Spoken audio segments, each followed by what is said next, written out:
Well, good morning everybody. This is Capri in Final Fantasy XIV, A Realm Reborn. The first thing I want to say is thank you to everybody who commented on my last video. As always, you guys were so positive and supportive, and you're really giving me the courage to attempt to put more videos out. In this particular video, I am working on getting my Dalmatica ready for the expansion and showing you guys the general idea of how I'm doing it. I have 3 goals in mind. I want to have all of her Disciples of the Hand to level 50. I want her to have 5 million gil ready to invest in materials as they come in. And I want to have a nice stockpile of items which I believe will be worth more when Heavensward comes out. Okay, so I have a lot of things to talk about. In this video, I just got done power leveling all of my Disciple of the Hands up to level 20, except for Culinarian, which is level 46. Culinarian was the first job to level because I wanted to get Steady Hand too. I put a video out about it getting to level 30, but when I went to finish, a video leveling to 50, we got a bunch of viruses and it deleted all of my footage, so that was frustrating. Getting everything to level 20 was awesome for the cross-class abilities, but it kind of burned all my leave allowances. So when I attempted to farm, I was still itching to craft, and I looked at the market board and decided to make leveling, crafting, and gathering gear. So I decided to use Goldsmith, Leatherworker, and Weaver to make some gil and level a little bit at the same time. And as always, the details of everything I did will be in the description below, so feel free to use them for your own ideas. So for the list I'm featuring in today's video, I'm working towards all of my goals, mostly the gil making. However, I'm also doing a little bit of leveling and a little bit of stockpiling. However, this is not the most efficient way to do it. Leveling is much faster with leaves, and making items of different stats and level ranges will give you more money. I was a little hyper-focused on one small market. Since these items are so low level, the majority of the materials can be purchased from vendors. Of course, all of the vendors will be listed in the description below. So I had a very small fetch list. I basically needed to go get shards, all goat skin, and a lumen. Notice how I said fetch list rather than farm list. When I craft, I purchase cheap items and only farm the items that I feel like farming or are too expensive for my taste to purchase. And oftentimes I will go fetch an item that I don't need for what I'm doing, but I'm actually farming something that's worth more, and I'm using the money that I make to purchase the cheaper item.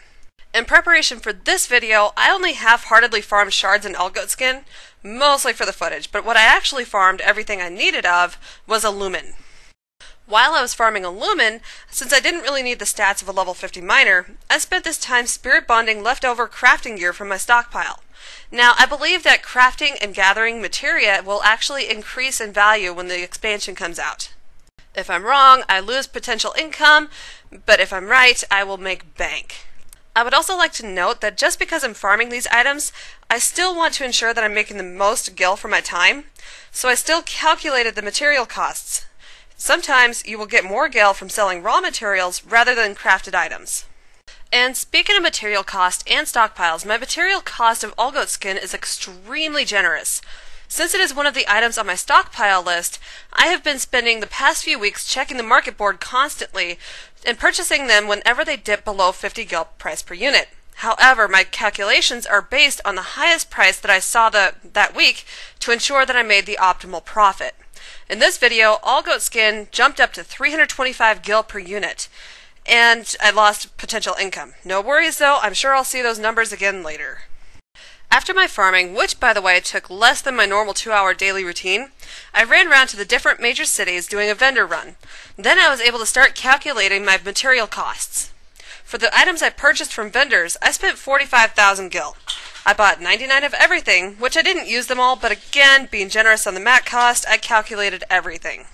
In making the items for today's list, I used less than 500 shards, and used the price of the highest price shard to calculate them all. Lightning shards were almost 100 gil, so I spent 50,000 gil on shards.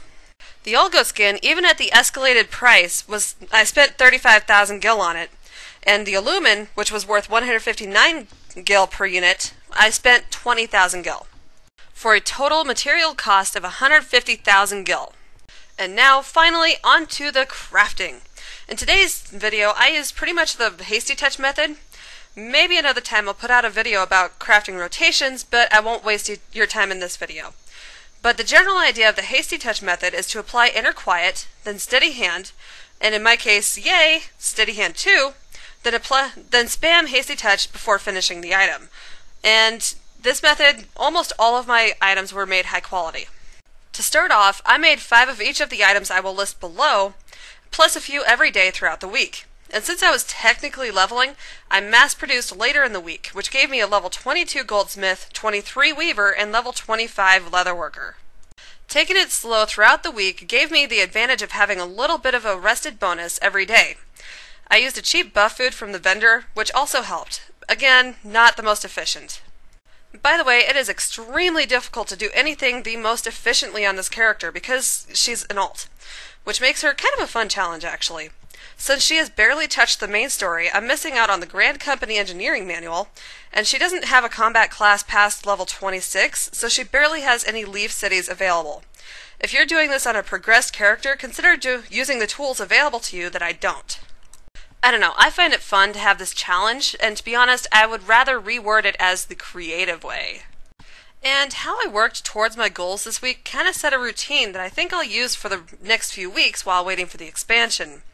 Doing a little bit of farming and crafting during the week for gil and what I will use that weekend for repeatable leaves, burn my leaves on the weekends, and let my leaf allowances rebuild during the next week.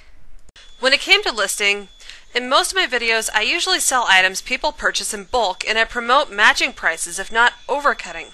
But in today's video we are working with a whole different monster. When people buy gear, they usually only buy one. If they buy more, it's usually for spirit bonding. So this week it was crucial for me to be the cheapest available and be smart with how many I listed at a time. Most of the time I listed 2 to 4 of an item. I made the economic decision of how many to list based on how many were available, and I only undercut by 1 gil. When any one of my items had someone undercut severely, I did not undercut them. In fact, I overcut those. If you are listing in a market you want to control, consider buying these out and flipping them to the price that you want.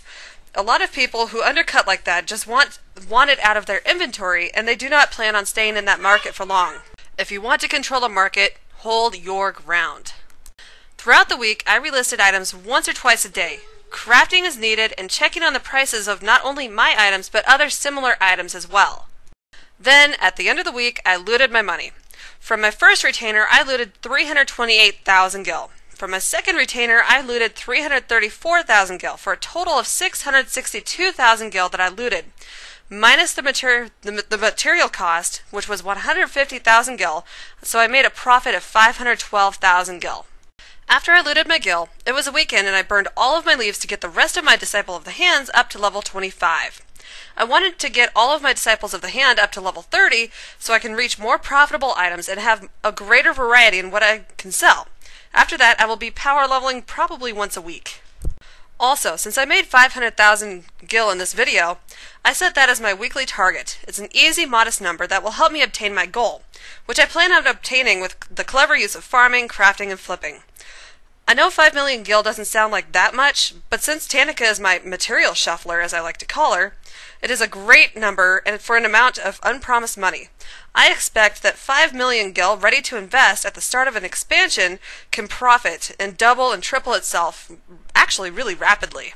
So to work towards my goals, during the week I will be crafting refined materials to both use on the repeatable leaves I'll be using this weekend, as well as starting my crafting career, which by the way I experimented with Natron, which worked out great for 5,000 gil profit, and it leveled my Alchemist up to level 28.